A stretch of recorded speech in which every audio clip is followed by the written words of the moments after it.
I pray, O Lord, by the power of the Holy Spirit, that the devotion that I'm going to share this afternoon would not be a gentle rebuke for each one of us, but a bold reminder of the meaning of the cross.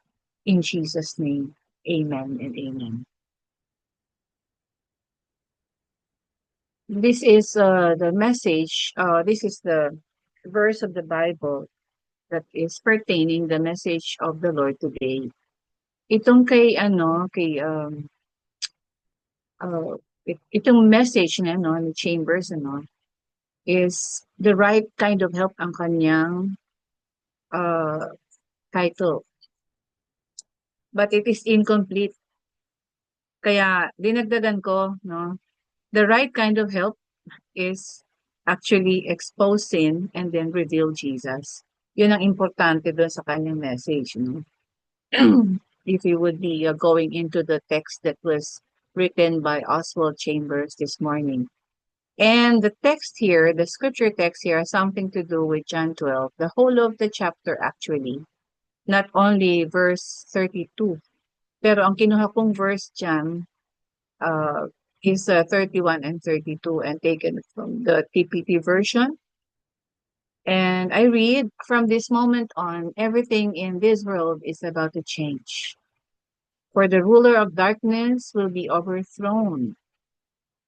And this is verse 32. And I will do this when I am lifted up off the ground and when I draw the hearts of people to gather them to me. So actually, what is the background of these verses? No?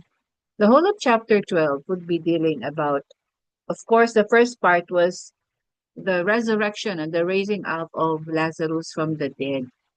And after that, yung mga temple keepers, meaning to say the chief priests and the Pharisees and the Sadducees, were all in chaos, thinking na, nako, lahat ng mga tao, they were talking about the man Lazarus who was raised from the dead. And the man Jesus who raised him from the dead. Yun ang yun ang pinakang issue nila noon no? So everyone in the temple courts were in great disarray. Kakagulo sila eh. Ano na lang mangyayari sa ating temple worship? Kung ito yung nangyari na nababalita at kumakalat, no? It has been, the story of the raising from the dead of Lazarus was, like a wildfire na kumakalat.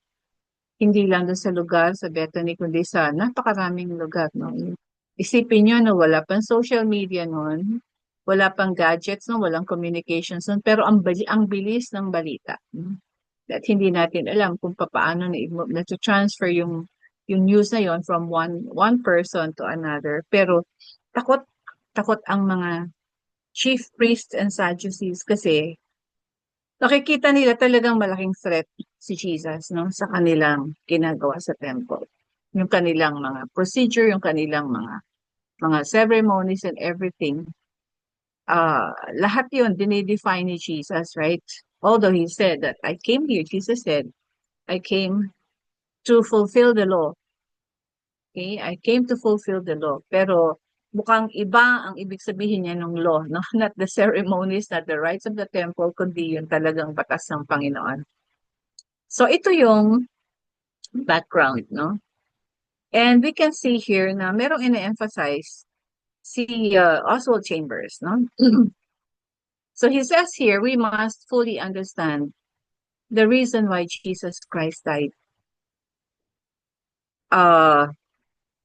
Yun ang isinulat ni Oswald Chambers, actually was more bold, no? Oswald was bolder kasi ang nakalagay niya doon, many of us do not fully understand. Wow.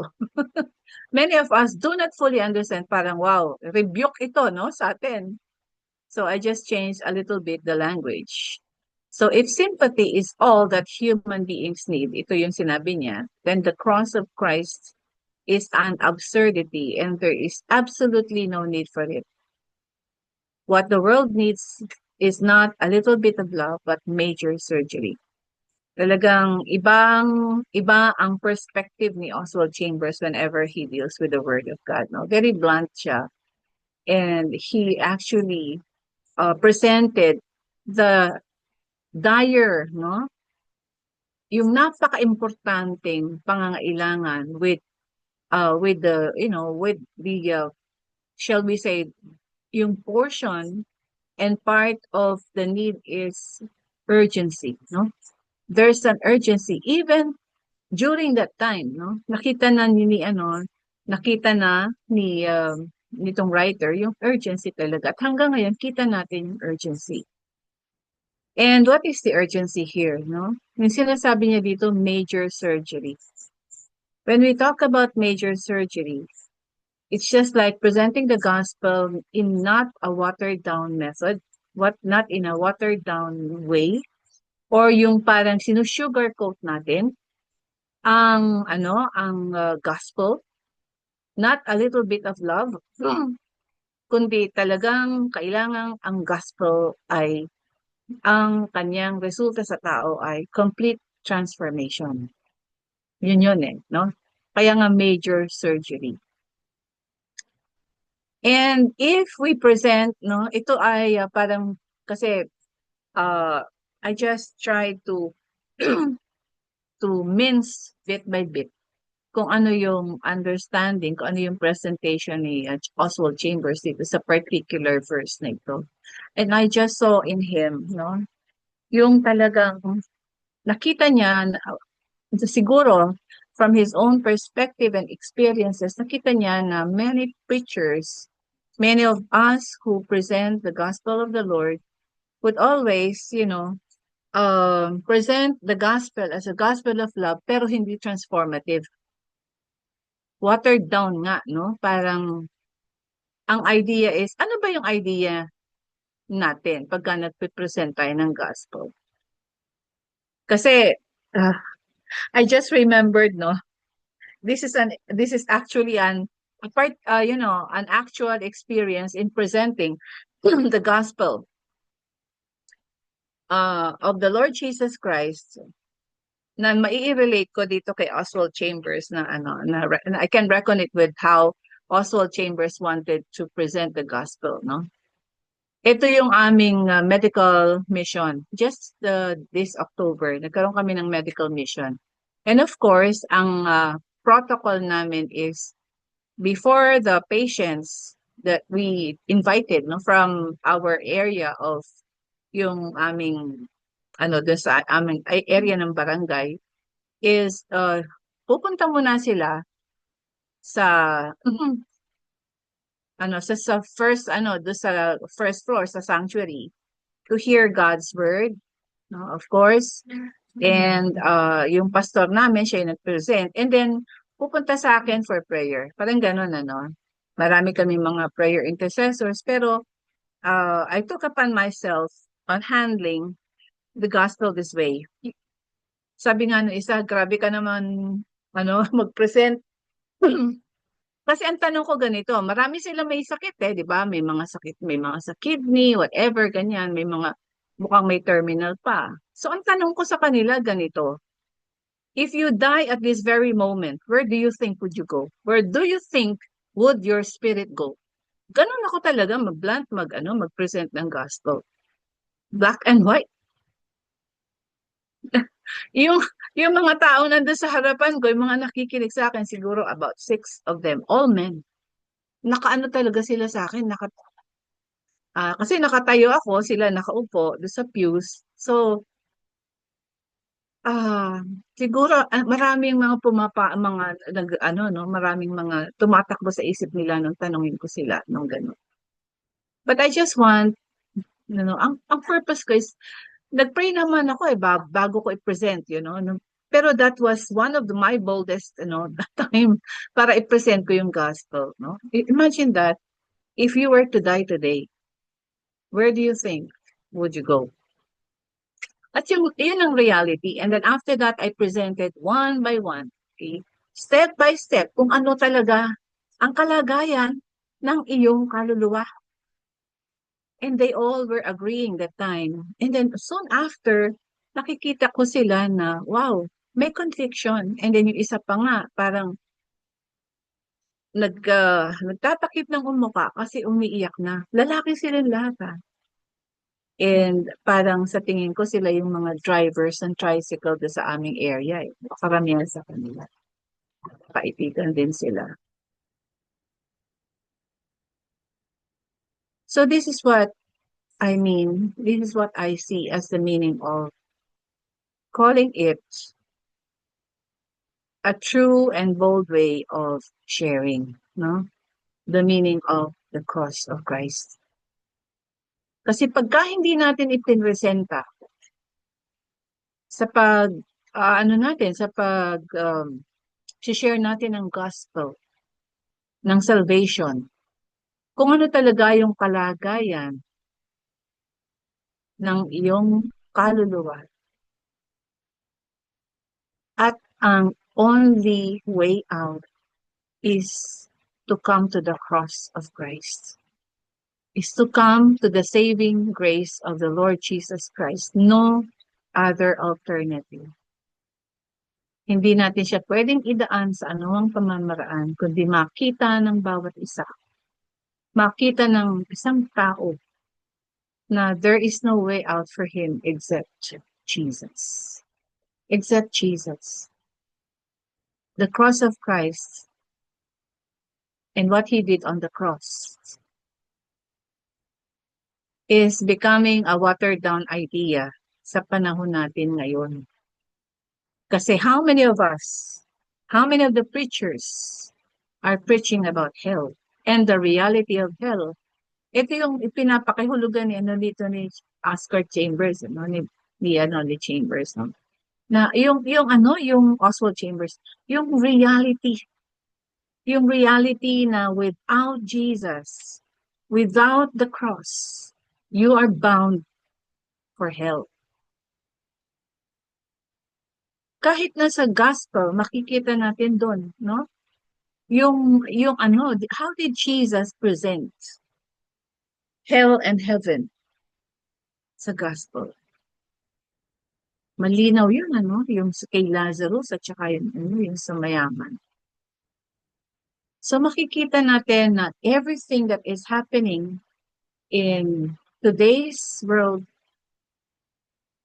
is like a gospel, a kind of gospel that is being adulterated, that is being compromised, that is always dwelling on the idea that God is love and will not punish people.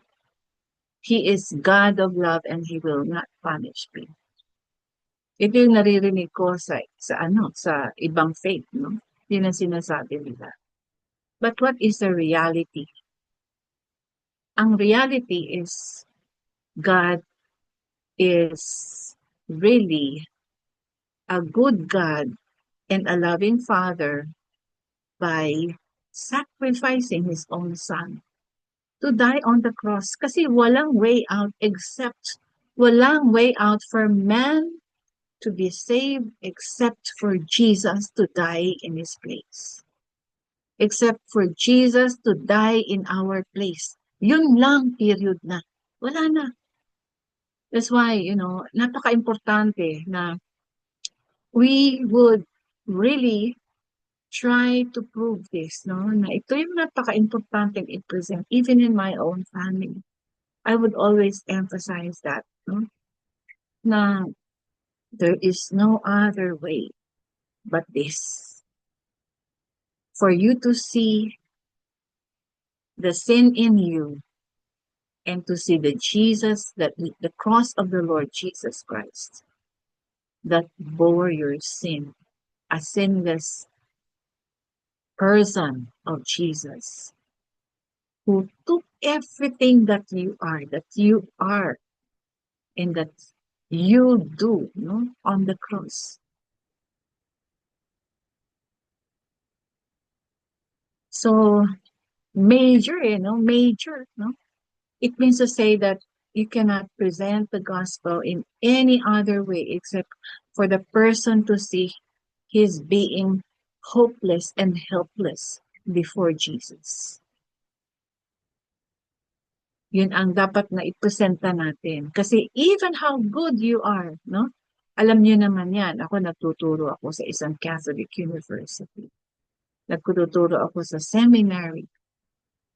At ewan ko kung siguro merong mga estudyante ako na would be, thinking behind himself na ano, kasi karamihan doon mga estudyante ko doon, mga seminarians sa mga nagpapari eh.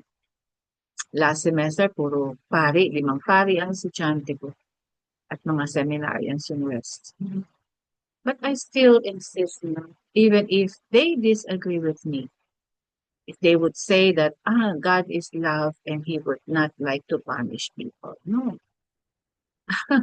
God wants to redeem His people. God wants to reconcile. God wants us to reconcile upon or to Himself. And how can this be done without the greatest sacrifice of Jesus on the cross? That's it. No? And I would rather say na marami talagang spiritually lost. No? Even in the seminary where I teach, parang yun nga yun, adulterated ang kanilang idea of grace, and the idea of love, idea of salvation. Parang they try to compromise no? There is a lot of compromise going. Kaya ang hirap mag-present. Akala ba natin madali lang i-share ang gospel? For me, I find it difficult. I would have to pray a lot. No? I would have to ask God, Lord, how can I present to this person? How can I present to this person his need for a savior? His need for a savior. And this is the idea of what Oswald Chambers wanted to share with us this afternoon. It says here, when you find yourself face to face with a person who is spiritually lost, remind yourself of Jesus on the cross. If that person can get to God in any other way, okay, tama ito, no? Then the cross of Christ is unnecessary. You will nullify the work of God when He sent Jesus to die on the cross for us. You will nullify that greatest sacrifice, that greatest plan of God in making the biggest step towards His reconciliation with us. If you think you're helping lost people with your sympathy and understanding, grabe ito. Yung sinabi dito ni no? Ni Oswald Chambers. You are a traitor to Jesus Christ.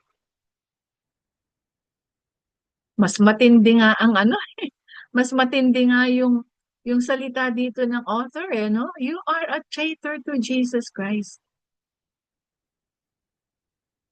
So never compromise how we present the gospel to other people.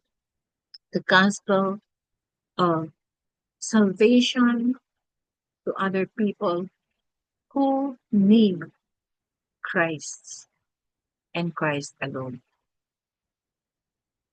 Kasi magkakaroon ba tayo ng problema? Look at us. No?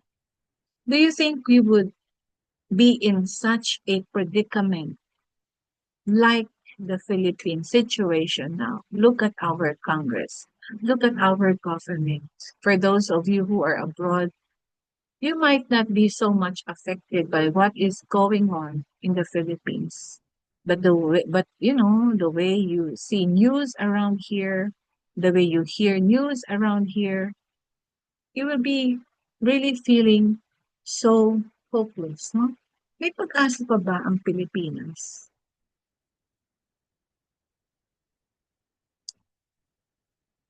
Think as you may, no? Meron. there is, no? There is hope. There is hope. Yun lang ang masasabi ko kasi each one of us, I know, each one of us, whether you are here, you are abroad, you're in the Philippines, we can see, no, na each one of us has a sincere sympathy, hindi lang sympathy, no? Kundi yung sa atin, hindi siya tinatawag na sympathy. A sincere concern, a sincere heart for the lost.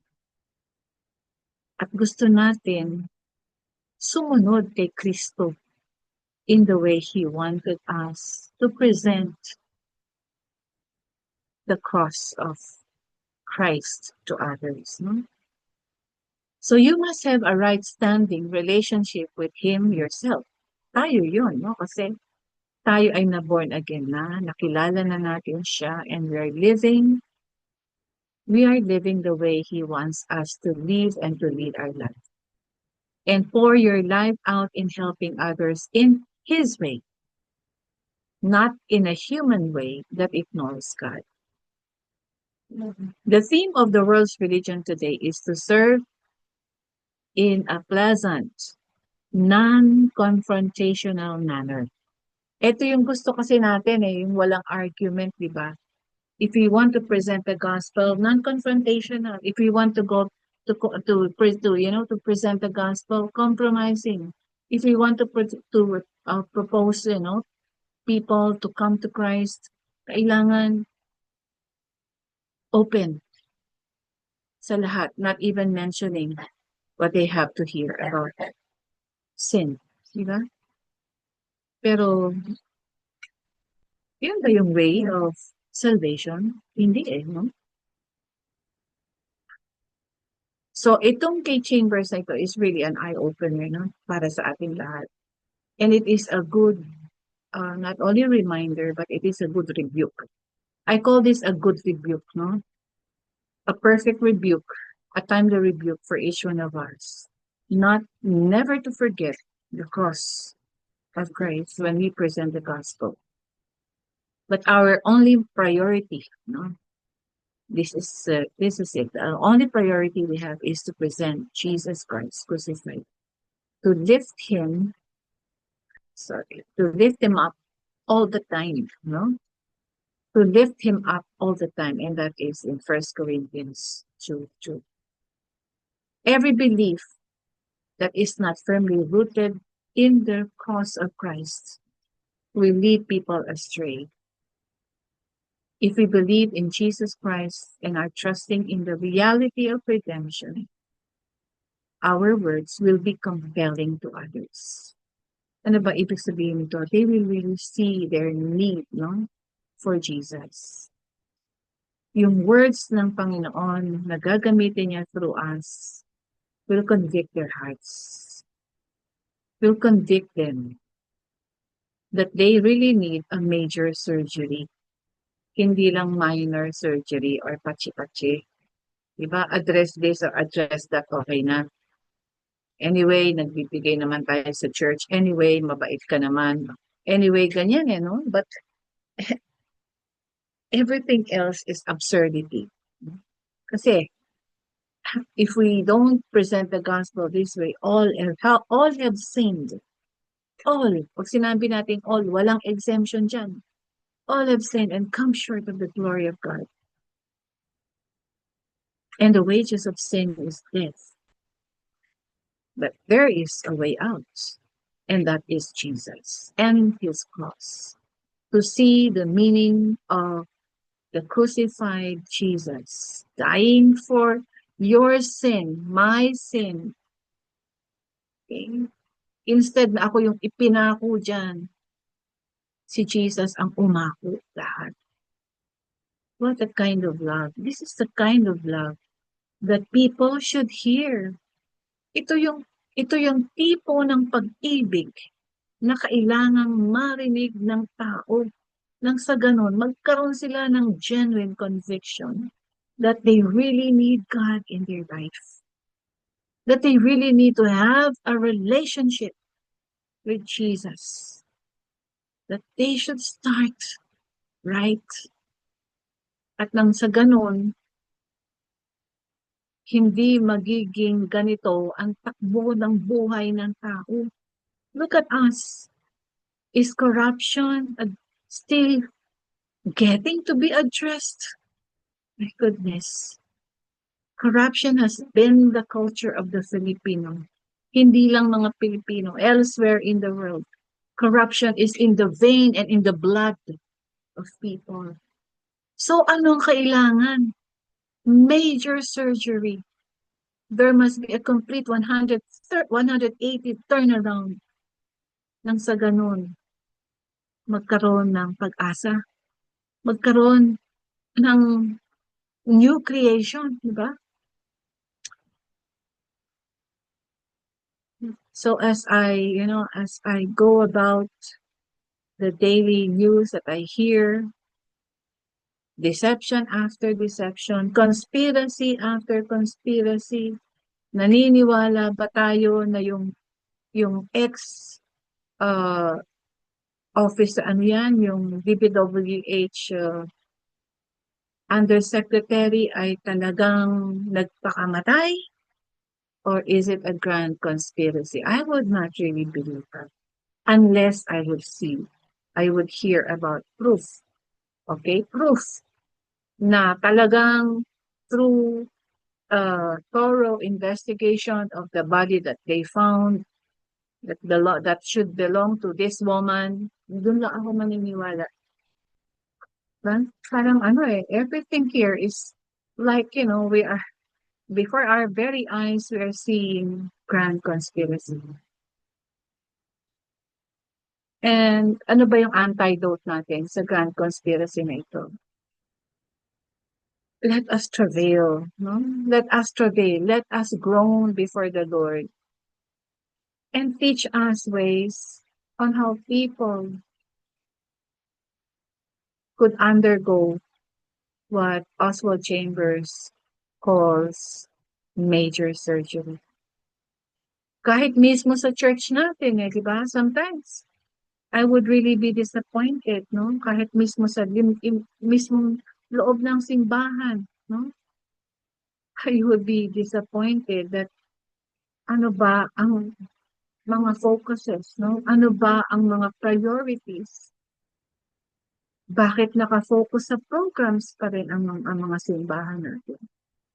Instead of focusing on what is necessary, what is material, what is important, what is essential, what is time, shall we say, para siyang yung end time na pangangailangan. So sinasabi dito rin ni Oswald Chambers, tayo, our usefulness to God depends on that and that alone. Depends on what?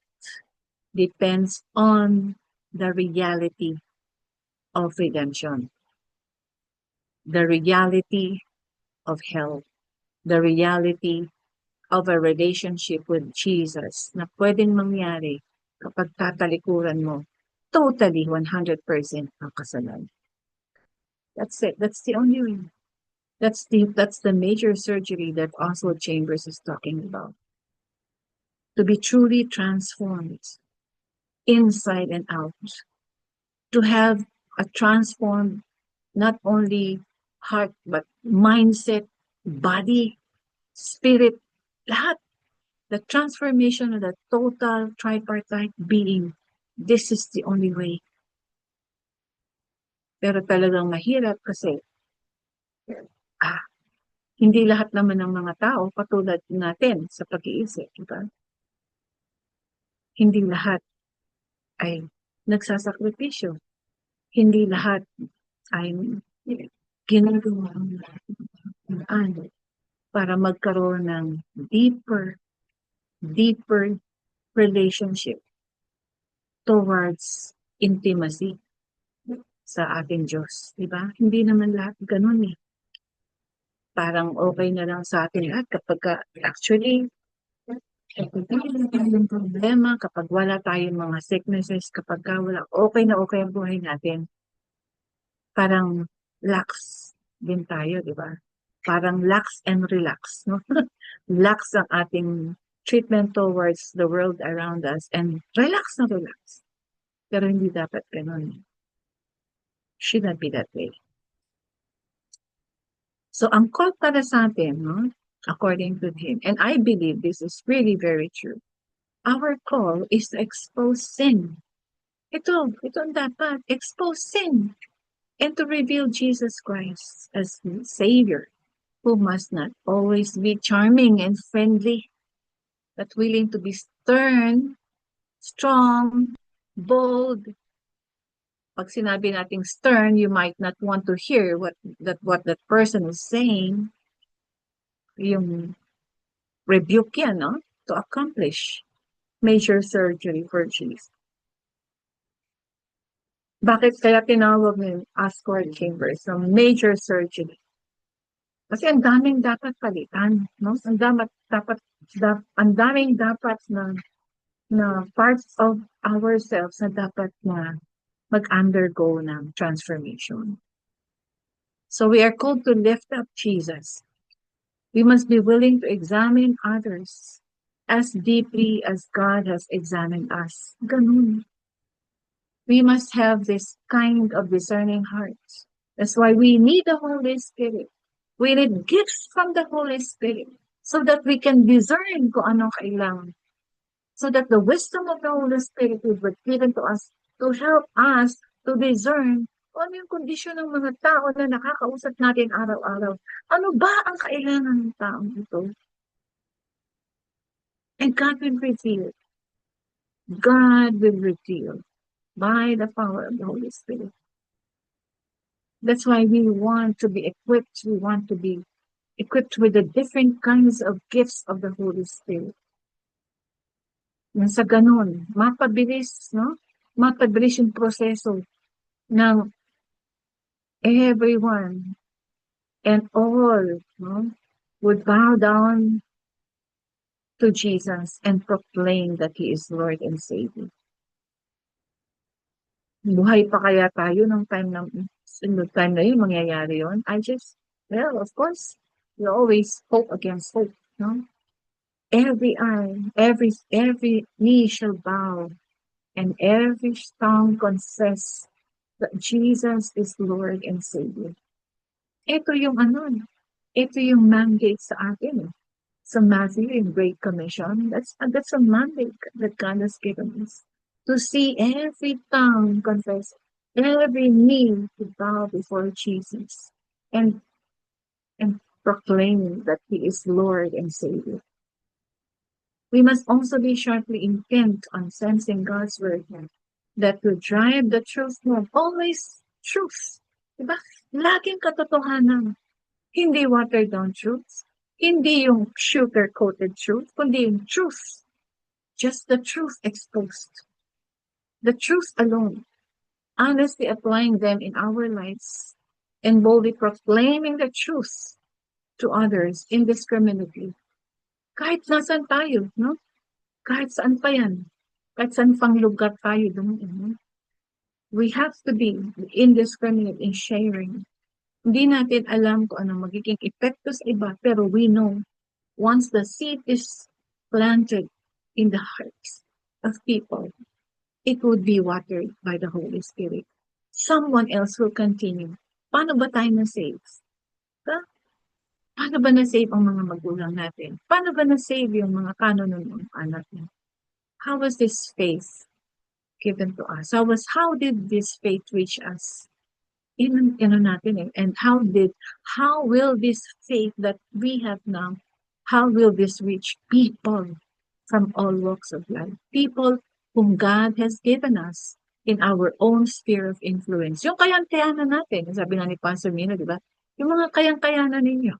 Sino ba yung mga kayang-kayanan natin? Kahit na hindi yung kayang-kayanan, dapat you must boldly go and proclaim the gospel. So wisdom from Oswald, we are all based on a conception of importance. either our own importance or the importance of someone else. Jesus tells us to go and teach based on the revelation of His importance. Ito, yung kanyang kahalagahan. At ano yun? All power is given unto me. Go ye therefore. That's the Great Commission. Alam na alam naman natin kung ano yung Great Commission. So as we are about to end, no? December is about to end, and we are approaching the new year. How will we approach another year? Of course, still it would be focused on how we would win more Jesus lovers, right? If you are, thank you for your lives who are here in the prayer in the Daybreak Global. Alam natin, we are all Jesus lovers. So let's try to network. Let's try to have more network of Jesus lovers this coming 2026. And this is how I end in the name of the Father, of the Son, of the Holy Spirit. Amen.